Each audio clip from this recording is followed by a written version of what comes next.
তাই সবার ফোনে যখনই হচ্ছে যে আপনি কোনো সফটওয়্যারের ভিতরে ঢুকেন তখন সাথে সাথে আপনার ওই সফটওয়্যারে দেখবেন কিছু বিরক্তিকর অ্যাড আসে। সেই অ্যাডগুলোর জন্য আমাদের 1 মিনিট 2 মিনিট অপেক্ষা করতে হয়।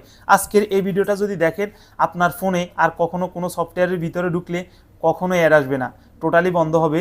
কিভাবে কি করবেন বিস্তারিত সব কিছু দেখাইতেছি মোবাইল স্ক্রিনে গিয়ে। চলেন আমরা চলে যাই মূল ভিডিওতে।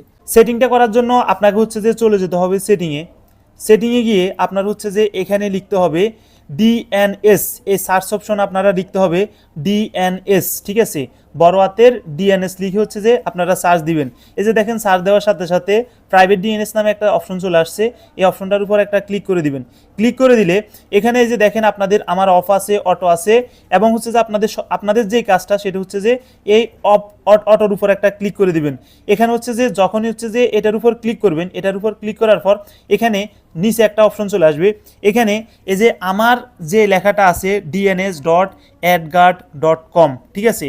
তো এই লেখাটা আমি লিখছিলাম কারণ কোনো একটা ভিডিও বানাইবার আগে আমি হচ্ছে যে আগে পরীক্ষা করে নিজে দেখি, এজন্য হচ্ছে যে আমি এটা লিখছিলাম। আপনারা জাস্ট এই লেখাটা লিখবেন, লিখে দিয়ে হচ্ছে যে আপনাদেরকে আমি প্রয়োজনে কমেন্ট বক্সে দিয়ে দিব। এখান থেকে জাস্ট কপি করে আপনারা হচ্ছে যে ওখানে বসাই দিবেন, বসাই দিলে এখানে সেভ দিয়ে দিবেন।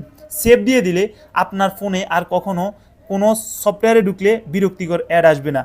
ভিডিওটি ভালো লাগলে শেয়ার করবেন, পেজে নতুন হলে ফলো করবেন। ধন্যবাদ।